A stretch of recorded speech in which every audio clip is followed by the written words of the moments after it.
Today we're learning about the artist Wayne Thiebaud. Wayne Thiebaud is known for his artwork depicting lots of sweet treats. He is known for painting all kinds of sweet treats that Americans tend to love, like ice cream and candy and donuts and cakes, all kinds of things that are really yummy and sweet. He is 100 years old and still living today. He just celebrated his 100th birthday on November 15th of this year. He was born in Arizona in 1920 and now lives in Long Beach, California, and is a contemporary artist, meaning he is still alive and creating and painting today. Thiebaud even had an internship at the Walt Disney World Company in 1936 when he was only 16. He even got to draw some of the Disney characters that we see today. He temporarily worked there before becoming an artist on his own and creating these sweet treats that he is known for and becoming a famous pop artist because of the paintings that we associate with our pop culture. A lot of these things are 3D looking. He makes his paintings look three-dimensional by playing with light and shadow. Today we will be creating our own artwork inspired by Wayne Thiebaud. To start out with, you're going to get one piece of paper from the center of your table. You're also going to get your supply bin. So when your number is called, you will get your paper from the middle and your supplies for today. Make sure you wait until your number is called and then follow along with me in the video. Even if you want to work ahead, try to use pencil and slow it down because I might do it differently than you might have drawn it. If you don't like it, you can always do it again after your own way or change things and add your own details. We always start out by writing your name and class code on the back in pencil and then flip it over. When you're ready, we will all start. This time, I'm going to call your seat numbers just as if I were there with you. So listen for your seat number, and when I call you, you can go ahead and get your supplies and your paper from the middle. If you sit at seat number 1, go ahead and get your paper and your supplies. After seat number 1 gets their supplies, go ahead and write your name and class code in pencil on your paper. And then it is seat number 2's turn. If you sit at seat number 2, go ahead and get your supplies and your paper. Everybody should be getting their supplies and now writing their name on their papers. We are going to be making sweet donuts just like Wayne Thiebaud. We're going to make them look three-dimensional or like you can see them all the way around. So once you have your piece of paper and your pencil, make sure that you have your name on it and hold your paper horizontally. That means side to side, the way that's long, not up and down tall way. I'm going to start out using a pencil today, although you will be able to use your crayons and markers later on, so you can have them out too in your supply caddy from your art cart. Now I'm going to start with my pencil, but you will also see that I'm going to be drawing with Sharpie marker. The reason that I'm using Sharpie and you should be using pencil is because Sharpie shows up better on the screen for you to see. So I'm going to be using a Sharpie a lot, but just make sure that you're starting out with pencil because you only get one piece of paper to start out with.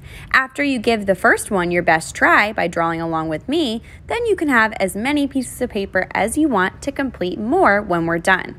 But the first one we try to draw along with me, and then after that you can do your own thing. So on the first piece of paper that you have your name and class code on, let's go ahead and flip it over and get started.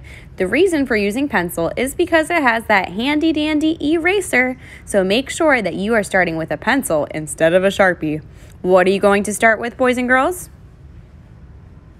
I hope you said a pencil because that is correct. So I'm going to flip it over and let's go ahead and get started. Using your pencil, find the middle of your paper. I'm going to find the very middle of my paper and I'm going to make a shape called an ellipse. It's like an oval, but it's long and skinny. So to do that, this might help you out a little bit.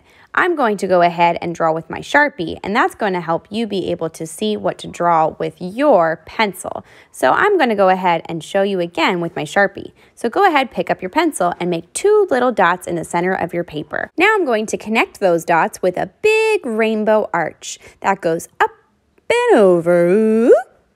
Once I connect the top, then I go whoop and connect the bottom. Now I have that shape called the ellipse.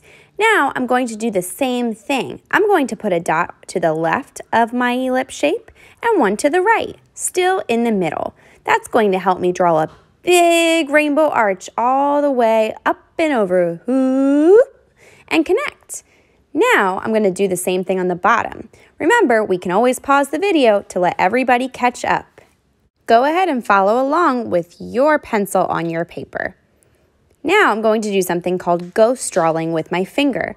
I'm going to draw where I'm going to put my icing. Now my icing is going to be a bumpy, wavy line. It's going to go at the bottom of the shape I just drew. So I go ooh, up and down and up and over to make this squiggly wiggly line.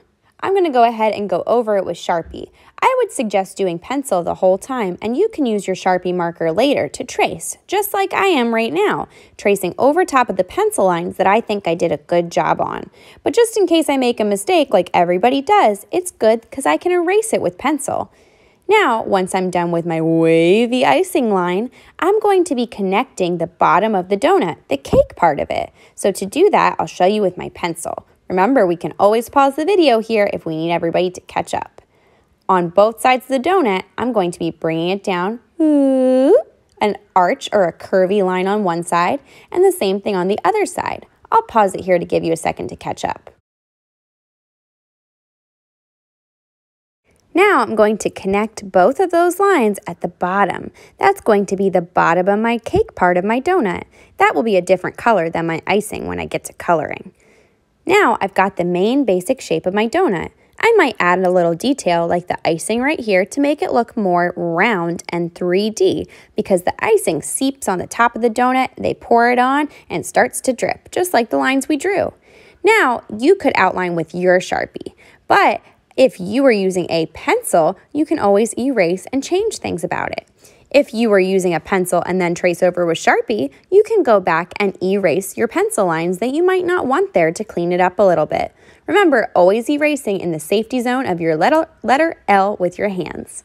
Now, it's the time that you get to decorate your donut. You can decorate your donut however you want. Think about your favorite flavors. Do you like glazed donuts? Do you like powdered donuts? Do you like jelly-filled donuts? Do you like strawberry or chocolate? Right now, it's the time to think about the toppings. So if I wanted to have powder on top, I might leave it plain and draw that powder with my coloring, like my crayons and my markers. But if I want sprinkles, I can draw those now. Sprinkles could be circles, they could also be rectangles, or they could be stars, they could be hearts, they could be any shape that you want. Sprinkles are all different. They could even be triangles. Anything you want to do on top of your donut.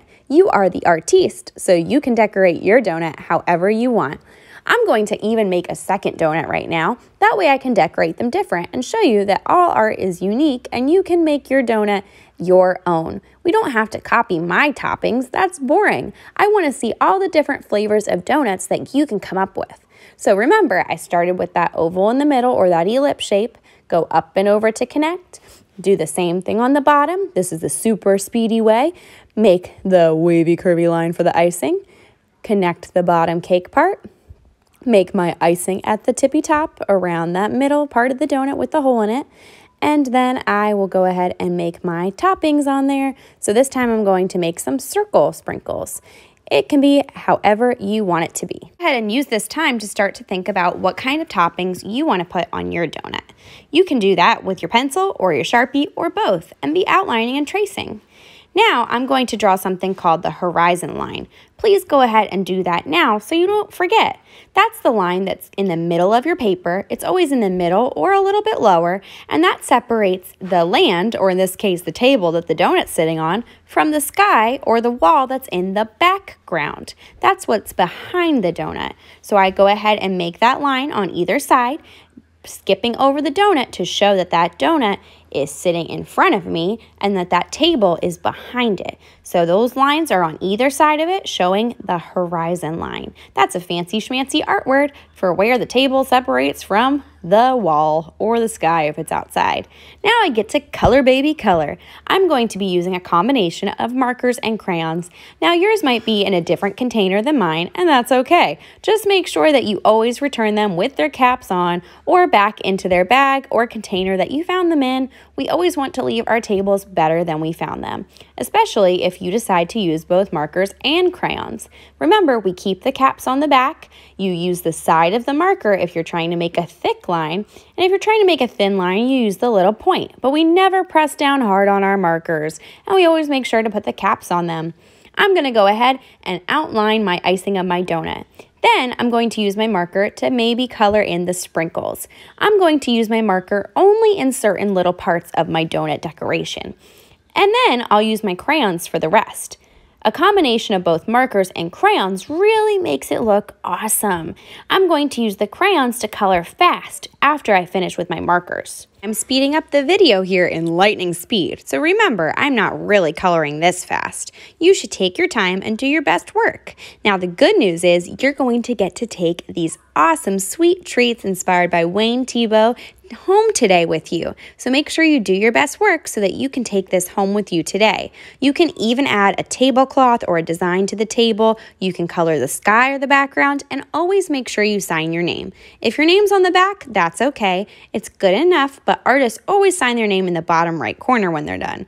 You could even design your donut silly. You could put a face on it if you want, like eyes, nose, and a mouth. It is totally up to you and how you design your donut today. It doesn't have to be exactly like the artist Wayne Thiebaud that we looked at, meaning realistic donuts. If you would like to get silly after we make that base of the donut and the shapes, then you could add those things like arms and a leg and whatever you want. You are the artist, and I cannot wait to see what awesome things you create. Have fun, artists, and make sure you take home your papers with you and clean up your tables really, really well. If you're totally finished, you can make more of these with more pieces of paper. Just make sure you finish one before you start on a new paper. We always use our paper one at a time. We don't throw out any papers just because we make a mistake. We always turn it into a happy accident. If you're all done with papers and you finish one donut and you don't want to do another one, you have the option to free draw on a whiteboard. If you free draw on a whiteboard, just please make sure that you are using a whiteboard marker and an eraser, not a Sharpie marker. Sharpie markers are permanent and for paper only. You'll know it's a whiteboard marker if it's on the top shelf of your cart and has an eraser on the top. Sharpie markers don't, and they go back in your supply bin, but on the top of your cart, that's where your whiteboard supplies are. So if you decide to use those, just make sure you put them back. All right, artists, have fun.